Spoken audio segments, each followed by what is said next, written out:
Strive and Thrive is a collection of discussions featuring guests from various fields, focused on guiding entrepreneurs in creating businesses that excel in every aspect: people, planet, and profit. Throughout the series, you can join us, Romesh and Mike, as we explore relevant topics with our guests which can help businesses thrive. Romesh and I met while I was supporting a client transforming their business, and I needed finance director support and reached out to him and his team. Since then, we've become good friends who share a passion for business and entrepreneurship. If you like today's discussion, then you want to subscribe to our YouTube and Spotify channels.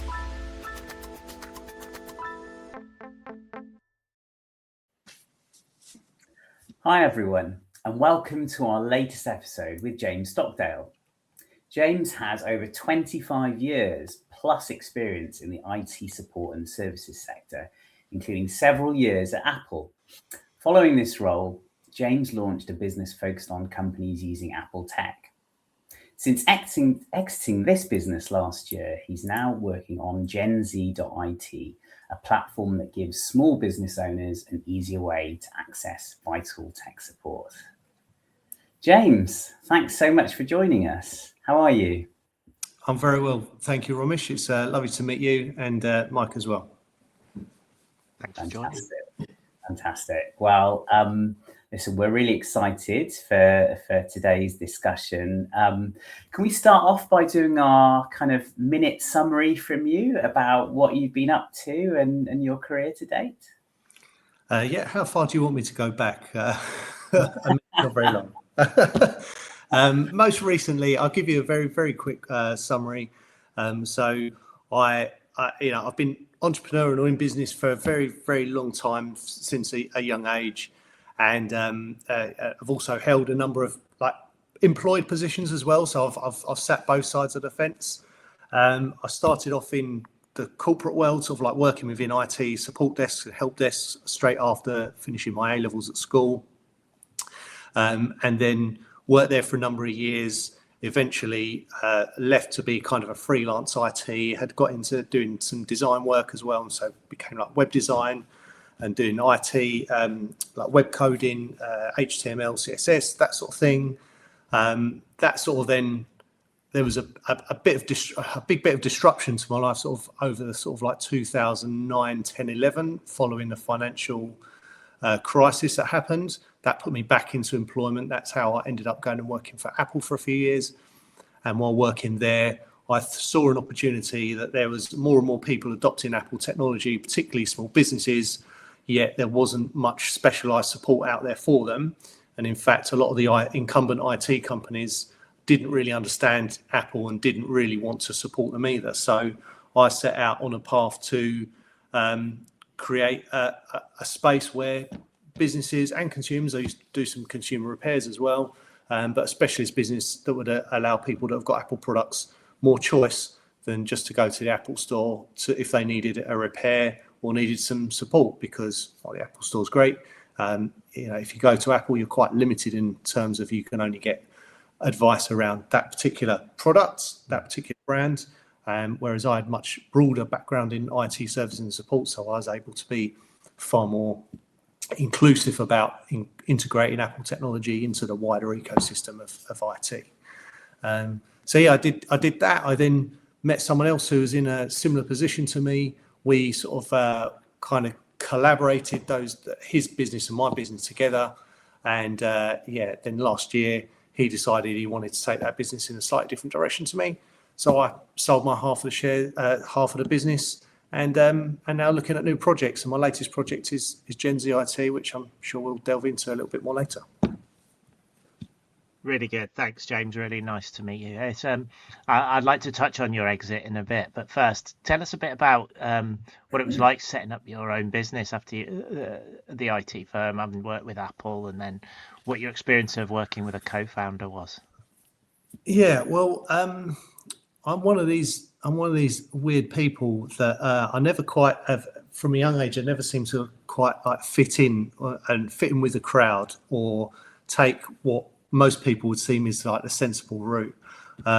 I must have an odd perception of risk because I'm quite happy to jump into things both feet first. And I've kind of learnt my lesson over the years by getting my fingers burnt in that way. But at the same time, I think that is part of the entrepreneurial mindset, is that if you see an opportunity, you've just got to go for it. You've got to get stuck in and you've got to make it work. At the point I started Fruit Geek, which was the name of the company that I left, the company that I started when I left Apple. That was very much seeing that the opportunity was there and looking ahead to think that there's an opportunity, there's something there that I can start and I can grow. And because I'd done a number of either side businesses or I'd worked as a freelancer and started a kind of smaller business previously, I didn't really think of the risk or really feel like it was too much of a big step. I just saw it as a natural thing. I'm like, I've been working here, I've been working at Apple like 4 or 5 years or whatever it had been by that point. I know the brand, I know the ecosystem really, really well. I understand IT more generally and how it works within business. And I just thought, I can step into this. Obviously, a year down the line after that, I realised that there are so many other elements that I hadn't thought of, and then I was in that classic position of wearing every hat and starting to build a customer base, and then trying to serve everyone, plus do everyone's repairs, plus being the support guy at the time as well. So the real challenge came sort of once I was in it for a year or so, and was trying to then scale it on my own and make sure everything was still being done that needed to be done. And that was part of the reason that a few years in, why partnering up with someone else to become sort of co-founder of that business made a lot of sense at the time, because our skill sets differed in terms of I was more interested in the sales and the marketing and the networking and going out there and growing the business, and I really have the vision and the purpose and could see the future. And my counterpart was far more into the technical nitty-gritty and although I have that and understanding, can do it, I could see a time when I would rather be focused my time and effort on the growing of the business, and having someone who could look after the technical side of the business and maybe a little bit more on the operational side would be of huge benefit. And that's how that came about. Have you always wanted to be an entrepreneur? Have you always been a founder, run your own business? Because you had previous one, you've done some employment. Has it always been your ambition? Yeah, it's always been there. So the earliest I can recall was when I was at school. I was in my secondary school, and we had houses. So our houses were named after trees. So I was in the house of Maple, the maple tree. So I was in Maple, and we had a project which was to raise money for a local charity, and there were several charities, and I came up with the idea for our group, which eventually got chosen. A number of people come up with the ideas. I came up with the idea of using the home economics rooms during the break and lunchtime to offer an alternative to the canteen, because they didn't sell jacket potatoes, and jacket potatoes used to be a really kind of used to be a thing back in the 90s where you could go out and get a jacket potato. And anyway, so I was like, we'll do our own jacket potato thing, and it was called Maple's Potato Shack. And I went out at the weekends and bought blocks of cheese and tubs of coleslaw and potatoes, and then early in morning break we'd go in. There was a couple of us. We'd go in and we'd put all the potatoes in the ovens, and then lunchtime would come round, and then we'd get those out. And what happened was, this is a 2-week project, and by the end of the first week, we were having complaints from the school canteen because there were so many people coming and buying our jacket potatoes that they were throwing away so much food that it was causing a problem. So I was actually put in the second week, I was tapered in by the establishment, which was the school, because my business was going so well. And actually, I won an award for that at school, because it was a runaway success, and we raised, about 4 times as much as any of the other projects that were run. So that, and I think at an early age that gave me a taste for running businesses and wanting to do my own thing. Also, my parents were both self-employed.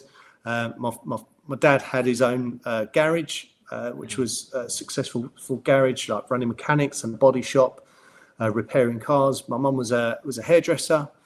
She was, had her own shop. Then when she had me, she gave up the shop but was then self-employed for many years. But I think the thing was, at that age, I knew it was there, but I didn't really know what I wanted to do with my future. I actually wanted to follow in my father's footsteps. I wanted to take over the garage, but it was a very difficult time for him and the industry. He was, a proper mechanic. Everything was becoming diagnostic electronics and that, and he really advised me not to go down that path. So I didn't follow that path and become a mechanic and go into the garage. And the next thing was like, well, technology and IT. I like tinkering with IT and technology. So that actually became what I focused on. I actually went back to night school to do my foundation work in IT. I didn't even do it at school. At school, I focused on English and art and design, because I was only concentrated on the things that I was good at. Everything else kind of fell by the wayside. I did okay at school, pretty middle of the road, but those things I excelled at.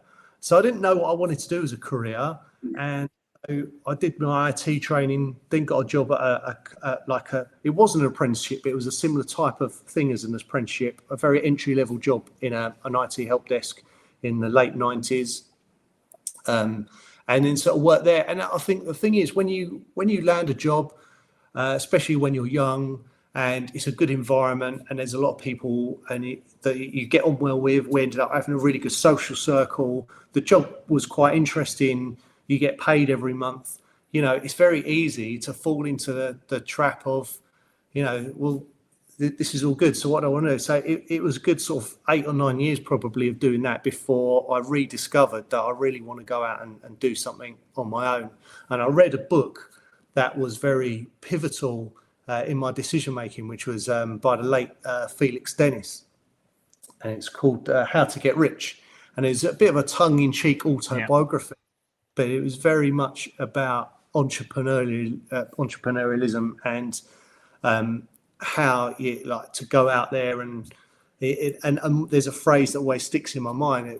There's nothing more addictive than crack cocaine than a regular salary.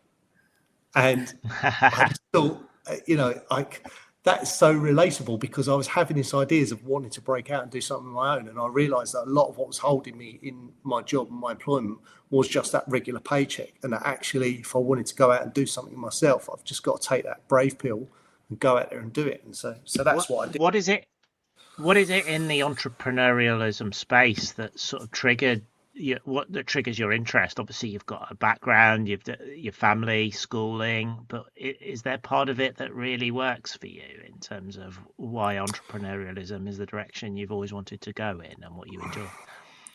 I think it's that freedom of being able to be accountable to your own choices in life, whether they're good or bad, and learning and actually being able to learn by those and grow in that space. And then as you get older, you realize that you can use that to benefit others as well. So what I'm realizing now in my 40s is that the hard-won experience, as well as the successes that I've had over my lifetime, I'm now confidently able to pass that on to others that are interested in being a business owner or being an entrepreneur who are maybe where I was, 20 years ago, like 15, 20 years ago. Interesting. I think that's really a drive, is that you can be a master of your own universe. You've got to be prepared to take the rough with the smooth, but also you can be inspirational to others, and I think that's something that's probably more of a value now than it used to be, but certainly that's a part of it. And I know you've just exited your business, or last year you mentioned you've exited your business. Yes, correct. What was that experience like, and for you, in terms of, because we talk to a lot of founders who've exited their business, and it's an emotional journey, it's a financial journey, it's all sorts of different new experiences for an entrepreneur. What was your personal experience of the exit?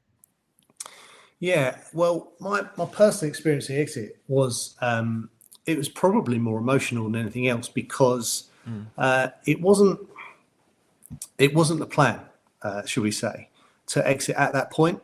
It came about because I'd been working for a few years, for about 2 years, with my previous sort of like co-founder, co-owner, and like I said, the plan was a 5 to 10 year plan when we started, but within the first 2 years of working together, we'd really pushed the business on, and between us, and we needed to start hiring people. So we hired our first person into the business, who I felt became invaluable to the business as well.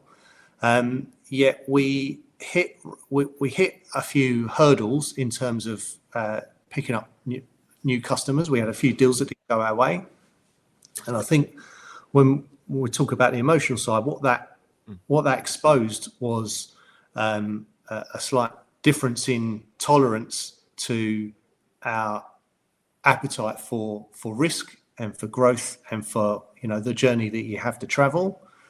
And I think what that brought about is the fact that, well, should we both be on this journey together?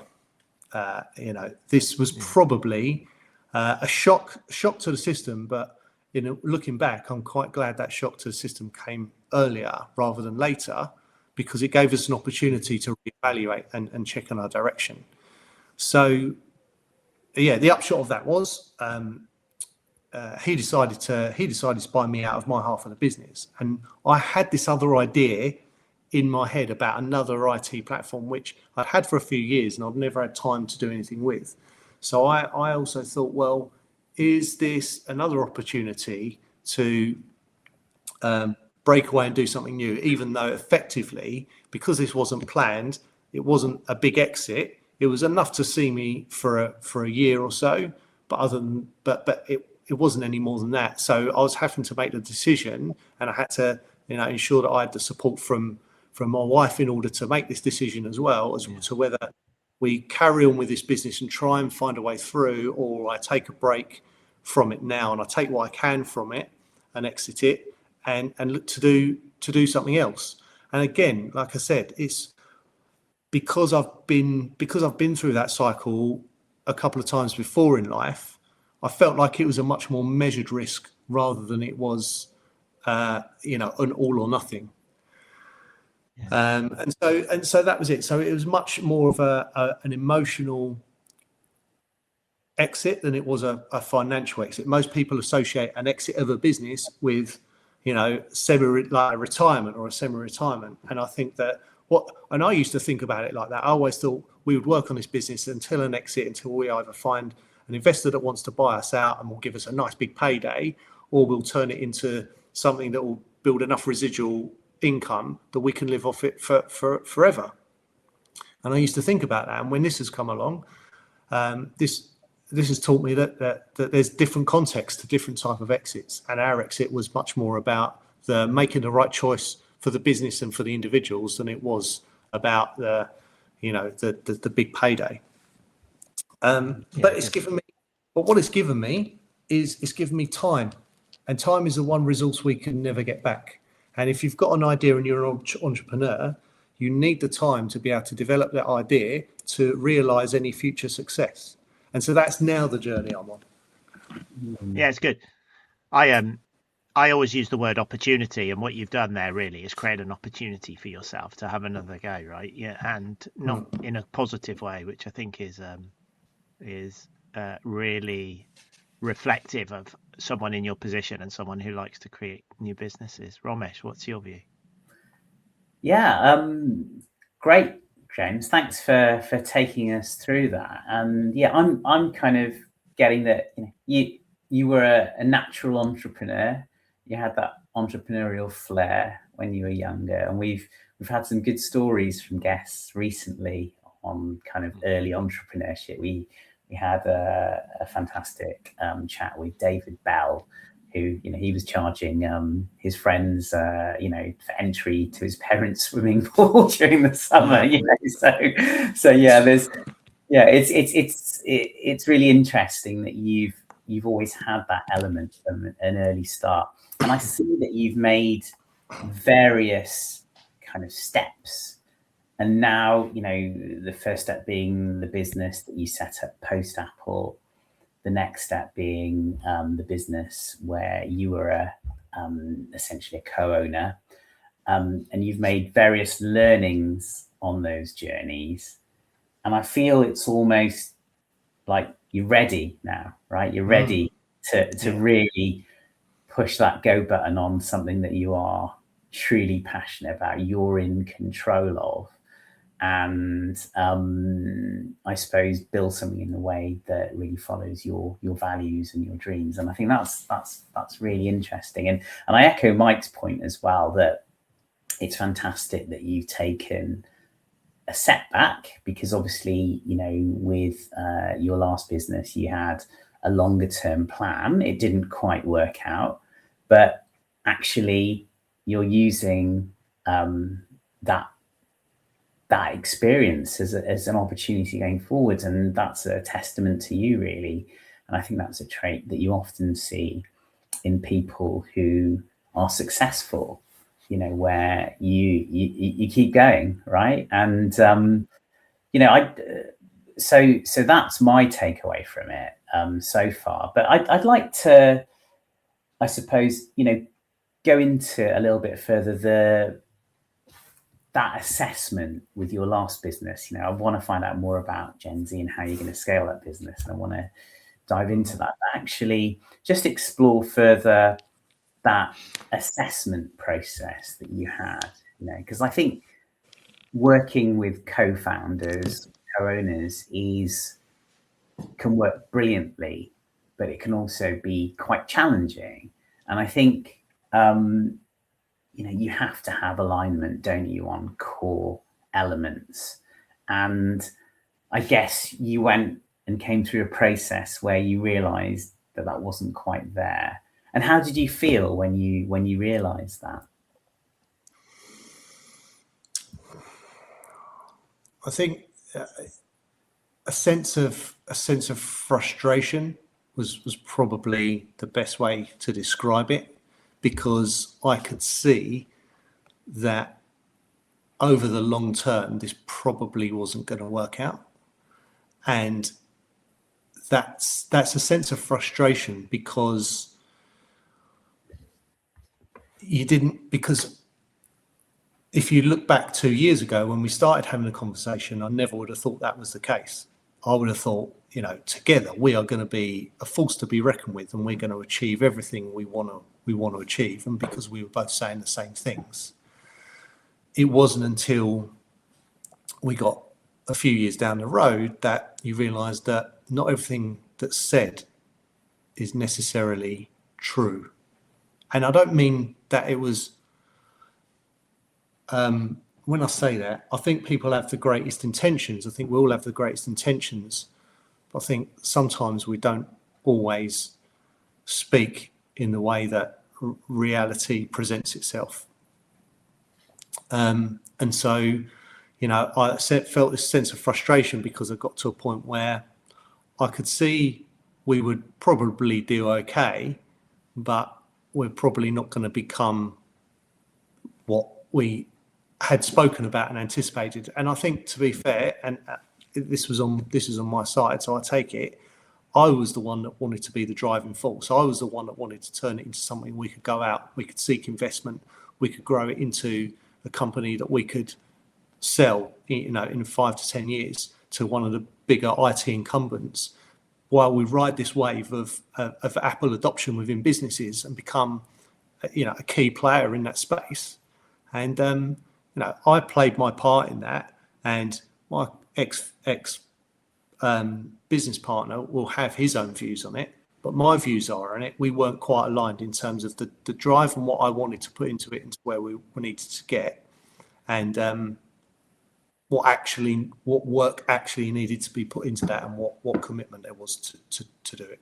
Is the kind of probably the diplomatic way I can describe it. But then that frustration bore out a case of, well, look, it's either going to go down this path or this path. It can't go down any other.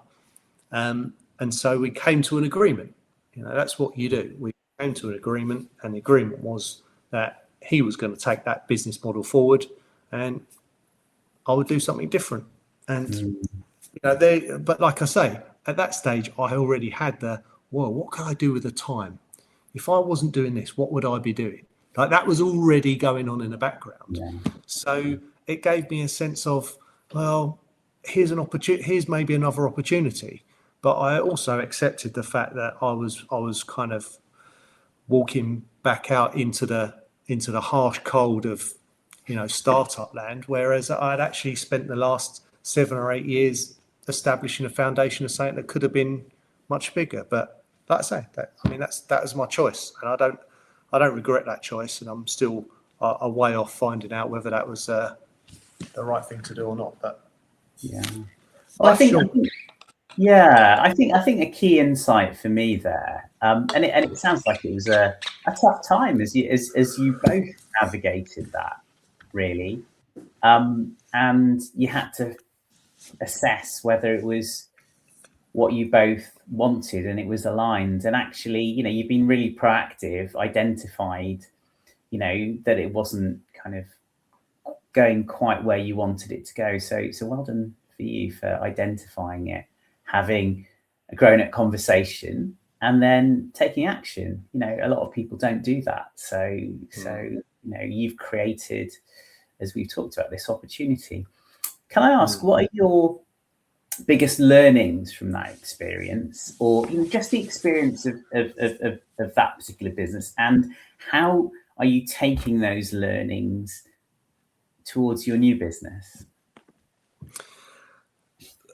So I suppose the learning that you might not necessarily think is a real takeaway, but I think is so important, is that you can't predict the future, right? No one really can predict the future. You can only make your best guess on the information that you have available.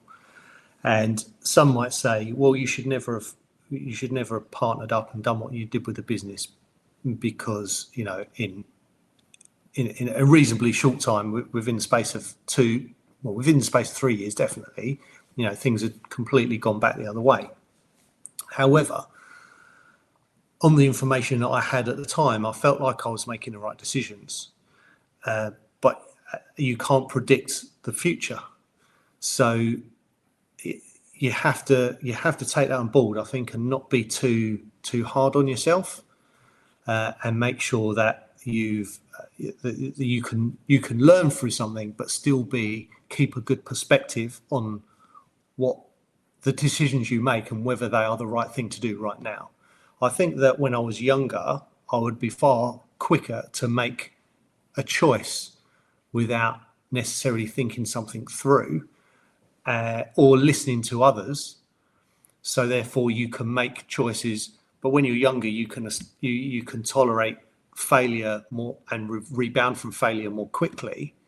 But I think, in particular, what this has taught me is that you can't predict the future. What will be will be. You can only make the best choice you can make in the moment, and so you have to temper, the go with your gut, as well as going with what seems like sensible. But I think what I've learned is I'm more careful, and I'm going to be more careful, and I'm more aware of who I'm going to be going into business with. And I say that because for the new venture, I have co-founders. All right. But I was going to ask you that question. Yeah.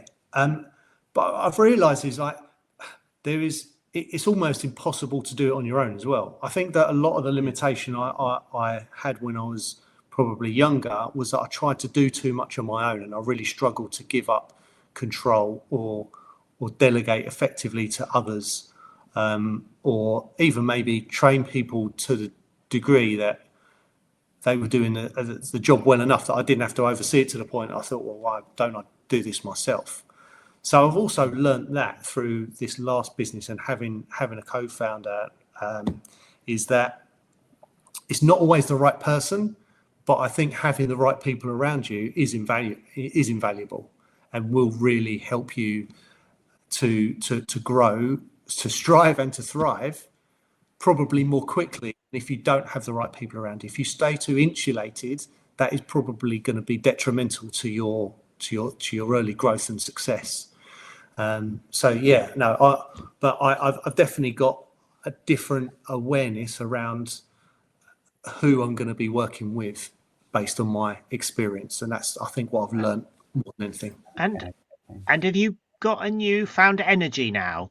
You're building a new business now. I know you're really keen on where it's going. You've come out of that exercise with a new opportunity, I guess. You've come out of that event with a new energy to build a new company. You found new partners. You're off going for a new business. Has it changed the dynamic with which you think now? And has it given you that opportunity for springboarding? Yeah, it has, absolutely. And I think the other thing that I've learned and has brought this new sort of energy is around I always had the mentality of start a small business, grow a small business organically, and then look for ways to seek investment to grow and scale it. So come up with a really good sort of like recurring revenue proposition in the middle, and other associated things around, kind of build that up, prove it, and then go out and get the investment to grow it. And what I see nowadays, especially with a lot of tech startups, is that you don't need as much of that proof and traction as you probably think in yourself. Like, I think all entrepreneurs to some degree have this imposter syndrome, that they think they've got to prove themselves to someone or someone else. And actually the level to which you need to do that in the real world probably isn't as much as you think in your own head. And so we've gone for a different strategy, which is that we're going to build the product, the platform, and the idea. We're going to develop the idea, and we're going to get some traction. But we're looking at doing even a pre-seed raise of investment, so that we can really invest in the business heavily in those first years, share the risk with others, and really see if we can make those 3 years enough to establish the business for it to grow. Whereas before, I was 3, 4, 5 years in, and I was still trying to do everything so organically that I probably didn't get as much traction as I wanted. And that's part of the reason probably I thought, you know what, perhaps I should take a break and have a go at doing this differently with different people. And so that's the mentality I'm taking forward, is get the right people around you, and getting the right people also includes, if you're going to get investment, especially at an early stage, what I'm realizing is it's your ability as a founder to convince others that you're worth investing in is actually more important than, or not as important, but certainly more important to present clearly that you're someone to invest in at a very early stage. As much as the business can be a good idea, like we've just said, we can't predict the future. You might have the greatest idea in the world, but in 3 years' time, that idea may be not valuable in the world we're going through. AI is changing things so much at the moment, and there's so many other things going on in the world. I don't know if what my idea is going to stand up in 3 years. But if I can convince someone that this idea is worth investing in, I think that's going to give me the best chance to do it, because I don't necessarily think that the organic approach is the way to go if you truly think you've got an idea that is scalable. James, I love that. I love that. I love that. You've taken a step back. You've used that time to think really hard about how you're going to change your approach for the new business. I really like that you've identified people to the best of your ability. Like you say, you can't predict the future, but you've identified people who have the same kind of vision, goals, are aligned with your values. And you said something really, really important, which I'm a big believer in, and that's if you're looking to raise investment for a business, you've got to have a credible team, as well as that compelling story, that amazing product, that amazing service. You've got to have and be able to inspire confidence from your investors that you're the right people to execute, take it forwards, and make a success out of it. And I really like what I'm hearing there. Yeah, so that's great that you've gone through these experiences throughout your career and continually layering them on and informing your next steps. So yeah, really good. Sorry, Mike, you had some thoughts. Yeah, James is making me think of a question that I'd be interested to get both of your views on, really. It's this question of bootstrapping versus investment. I'd say at the moment, James, a lot of the people we're talking to are more going for a bootstrapping approach than an investment approach. They're having to go further down the sales funnel, get more customers on board, and they're finding actually the later they wait, the better their investment strategy is if they're going for funding. Whereas you're deliberately going for a funding approach, which changes your initial KPIs potentially of what you're trying to do as early adopter customers, things like that. Romesh, what's your view on that at the moment with the companies you're working with and the kind of positioning of bootstrapping versus investment and the investment market that we're in 2026? No, it's a good question, Mike. I think what I'm seeing or what we're seeing is that it's hard. It's hard to raise investment at the moment. It's a difficult environment, isn't it? We've talked in our podcasts recently about the fact that businesses are struggling generally, the macroeconomic environment, the political environment, whatever's going on, globally, in the UK. So it's tough. I think investors don't like this uncertainty. I think they're taking longer to make decisions and they're being more cautious. So that's the general kind of headline that we're seeing. Now, as to the approach, I think there's merits in both approaches, and it really depends on what the business is, what the leadership's appetite for risk is, and it is a kind of horses for courses. So on the one hand, if you're bootstrapping, I really like that approach, because I do like the organic growth. I like, if you've got a business, prove it, make some profit. Why do you need money to prove it? Right. Show that, and actually you'll build a story and you will, I suppose, give away less equity when you do, if you want to raise money in the future. So there's that side of the coin. On the other side, James has got a clear vision of growth. He's obviously built up through his experience and appetite for risk. He's very credible. And I think, there's a lot of really interesting things that I know, because I know a bit more about James's business than we've discussed so far today, that I think would appeal to investors. So it is a scenario, I think, that needs to be navigated carefully. Does it suit your business in terms of investment? Does it suit your product or service? And are you comfortable with, I suppose, offering equity to investors at an earlier stage? So there's multiple considerations. Mike, what do you think? Yeah, the reason I'm asking is we've just launched a product and I'm having exactly this debate, James. So you raised a really interesting point where, do we keep bootstrapping and look for customers? And one of the team is proposing we go for investment. So we're in that kind of idea. And I think you articulated really well, James, which made me think about the question in more detail, is you've got a vision and you want to go fast. And actually bootstrapping isn't great for a fast strategy. It's kind of more incremental. And I think if the strategy is to grow fast because you need to, for whatever reason, competition, market, AI technology, your value proposition, your lifestyle, whatever you need, there's various reasons, then I do think investment is still one that people should consider, but it's a very strategic decision, to your point, James. Yeah, and if I can just add, my filter on that would be, you've got to think about not what you need, but what the business needs. What does the business need?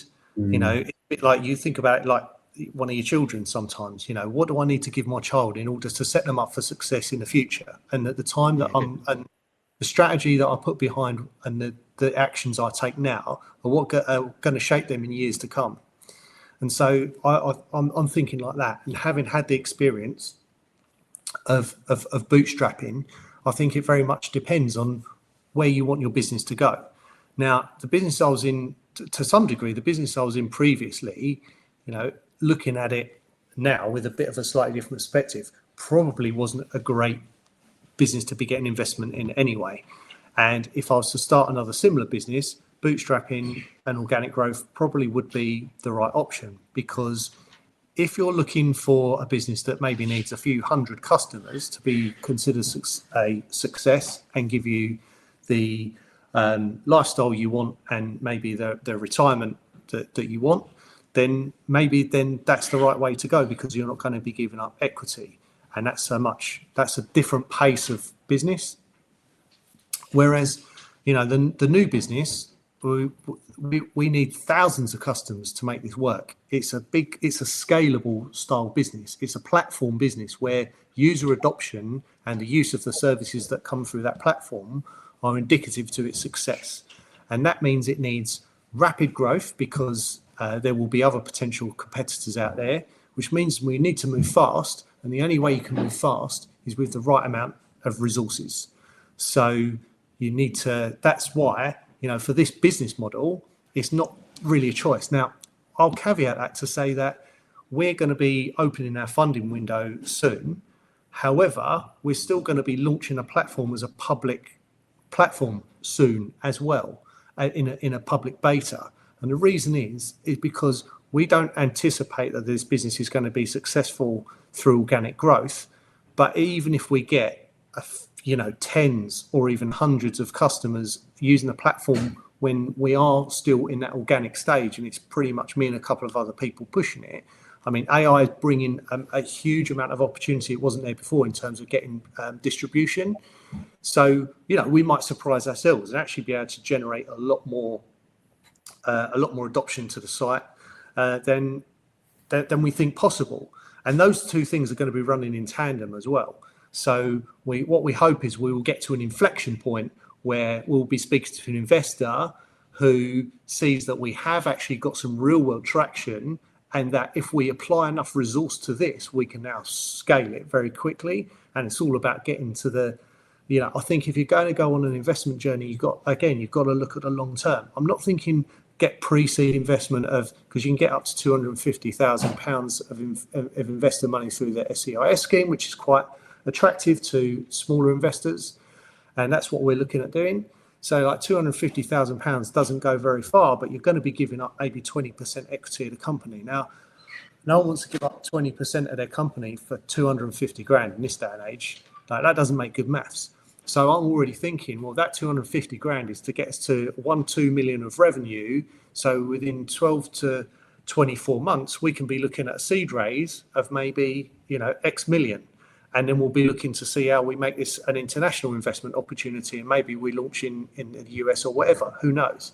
And then it will go on to Series A, D until we eventually sell out the business or we IPO the business. I think if you've got a business model which is we need volume, then you've got to then that's where that comes into play. If it's we need a few hundred customers and we can tick that over, then that's different. I think that's where you'd make the distinction, Mike. It's yeah, and I think you've made some really good points, both of you actually. Speed. If that's of the essence, then there's definitely a very strong case for investment. We've supported clients in raising, multi-millions actually, and smaller amounts too. One of the things I would say, and I like that you said this, James, because I think it's really important. There is a temptation, there's a trap if you go for investment that's all you focus on. Mm-hmm. So I was really pleased to hear that you are developing the business concurrently and focusing on that. And it's equally important because, listen, investment is a distraction. It takes a lot of time. It takes a lot of effort. If you want high quality investors, you want good money coming in. And we've talked about the slightly tougher regime. So, the tougher environment we're in. So I think it's really important to make sure that while you do look to raise investment, you keep driving the business forwards and keep hitting proof points and achieving milestones which show that your business is moving forward with purpose, and that ticks all the boxes. If you can get that balance right, then I think that's extremely powerful. But yeah, just to be careful that, because I've seen businesses where investment, fundraising starts to become their key activity to the detriment of the actual revenue raising and business itself.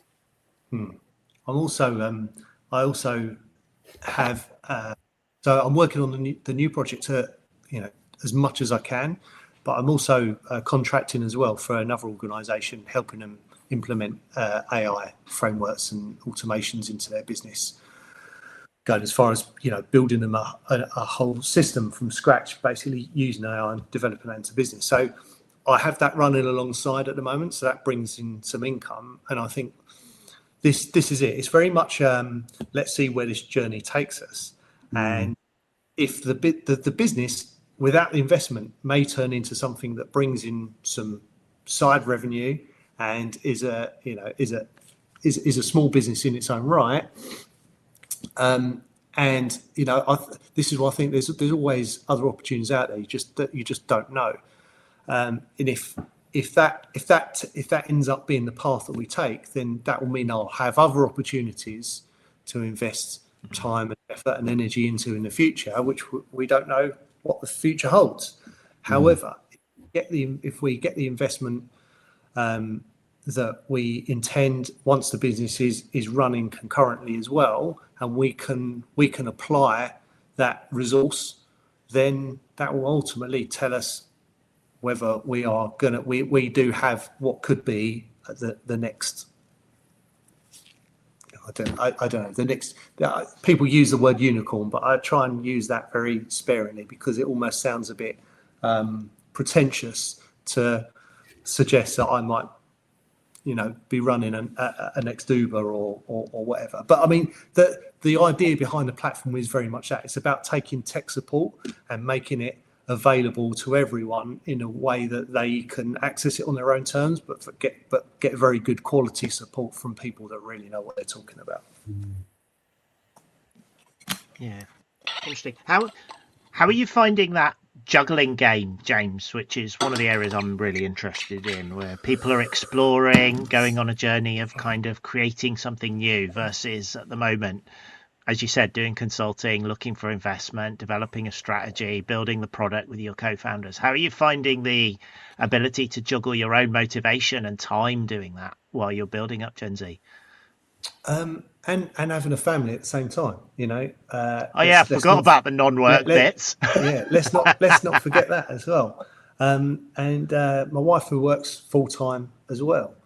So, and it's tough, all right. So, and the reason I had that in is because there is no getting around it, and there's no point in sugarcoating the fact that if you're going to make the choice to start and run your own business, whether that is going to be a self-employed smaller business, a more local business, shall we say, versus trying to start something that has maybe got some more scope for that, it is hard, right? You have to learn to be able to live on next to nothing, and you have to be able to do that for as long as is necessary, and you have to be very, very understanding of the people that are closest around you and how that impacts them and how you navigate that to ensure that you have enough balance to be able to see it through.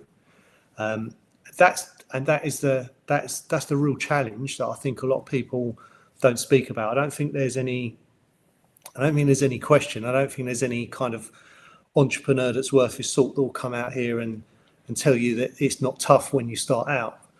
But I think that if you've got other responsibilities around you, then that just amplifies the responsibility you've got and the risk you're taking. And so that means being very self-aware, looking after yourself as much as you can. I'm quite diligent around my health and well-being, and about making sure that the people around me are on this journey with me and don't end up isolated, and I end up isolating myself, because otherwise you'll burn out, or you'll have you'll break down relationships that you really don't want to break down. So it's a tough one. And when I say about burnout, I feel like I live in a perpetual state of on the threshold of burnout, but then I think that is quite normal, I would say, for early stage entrepreneurs who understand that the cost, that if you want to achieve something, then you have to burn the candle at both ends.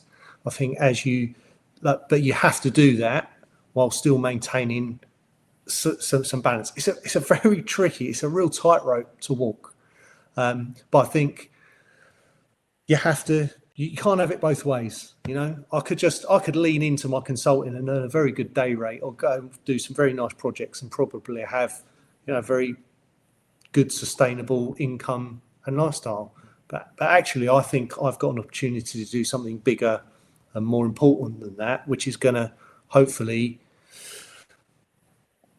be of value to hopefully thousands, if not millions of people one day. And I think that if you feel like you can achieve that, then I think it's worth the effort and the sacrifice. Sorry, that was a bit of a ramble, but I hope that answers. Oh, it's a really good answer. Yeah, it really is. And the entrepreneurial tightrope, that's, you talked about the sacrifice there, right? And it is really hard. You're taking massive risks. That's what entrepreneurs have to do to build successful businesses. And it's a choice, isn't it?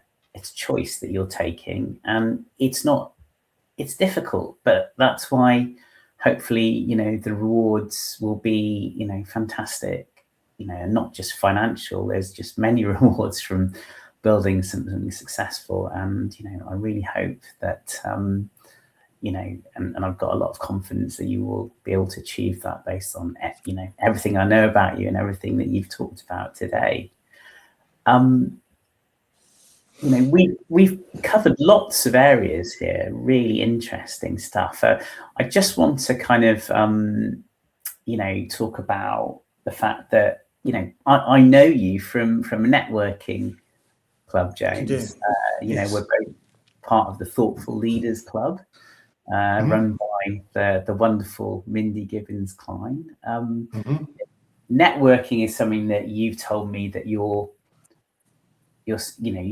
believe is extremely valuable. Can you tell us why that's become a focus for you? Because people are the most important resource you're going to have around you, as much as the time that you can never get back. So you have to choose how to use your time. Whatever money you have to choose where you allocate that capital. Then the people you work with are as equally as important. And if you have to put yourself in the right environments. So if you don't go out and do networking and meet other people in business, or wanting to achieve similar things than you, then you won't find yourself in the right environment to build the relationships you need in order to get to where you want to go. And that's why I think networking is so important.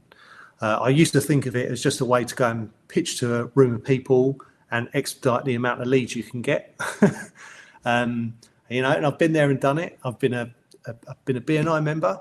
I've been for many a year, and that was good for me. And I see it. That's the place for that type of networking. I've been a member of the FSB, which is more of for a long time, which is more of an organisation about supporting young businesses, but also has a networking element, brings together different types of people and some different networking.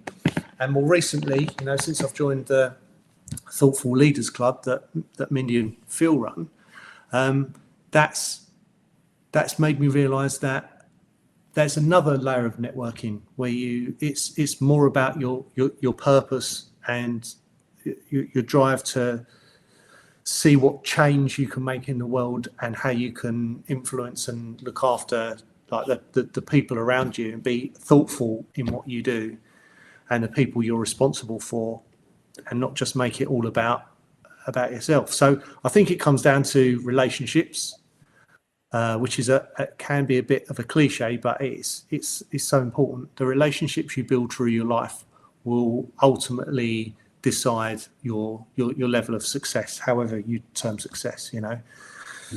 So I think that's why networking is so important, and networking can come in many forms. Like I go to a local meetup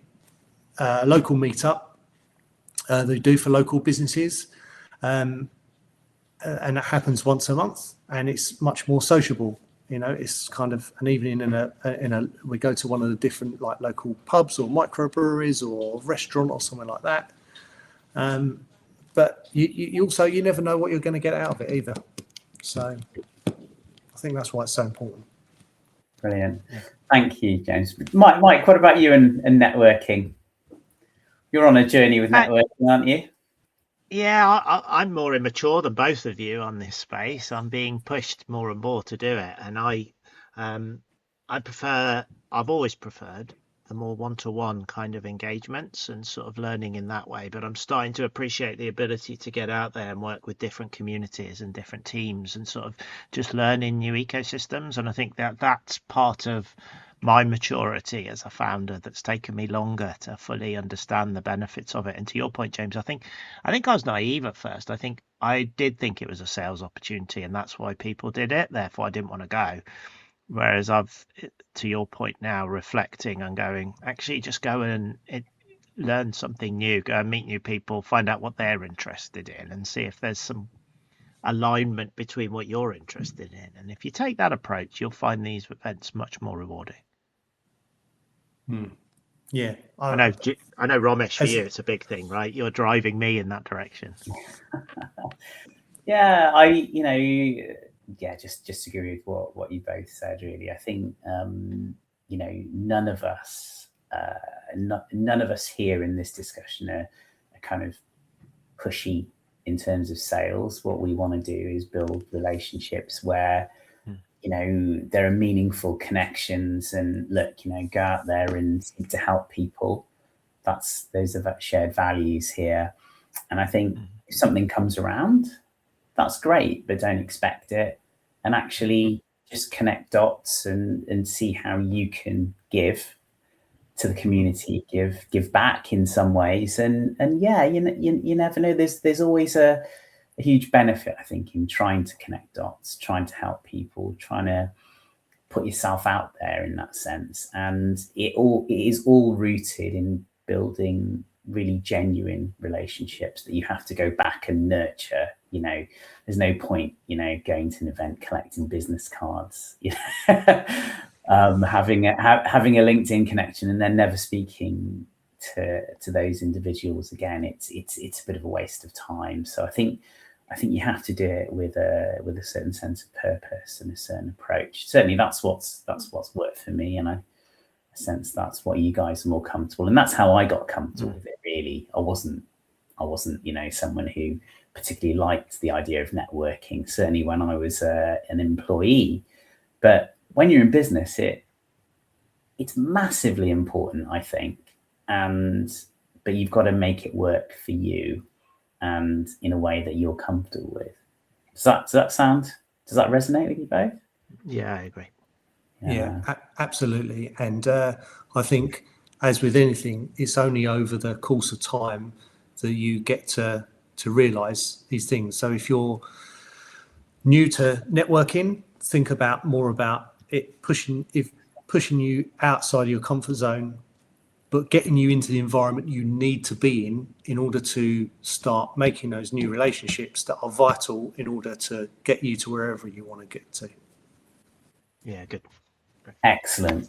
James, thank you so much. I think that's a good point at which to wrap up the conversation. There's so much more we wanted to talk about, actually, because you're a very value-driven individual, James, and I think we both would like to explore that more, but really enjoyed the conversation, actually, and what we covered today. So thank you. Mike, do you have anything to add? No, I've written down a couple of things. I always have a takeaway, James, that I try and implement, and I think I'm going to have another think about investment, because you've just given me the push I needed probably at this time to think about investment in one of my businesses.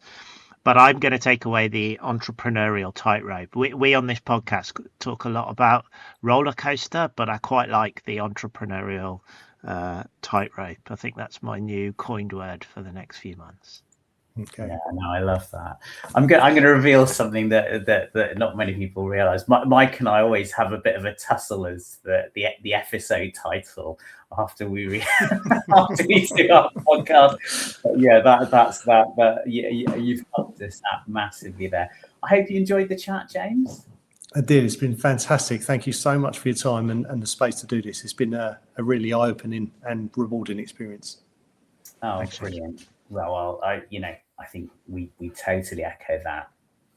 Excellent. Okay, listen. So thank you everyone very much for listening or watching. We are super grateful to James for joining us and for all of your support. We hope you like what you're hearing. Do get in touch and give us feedback. We want to get better. And if you'd like to support us, tell a friend who's interested in business about our podcast. Hope you can join us next time.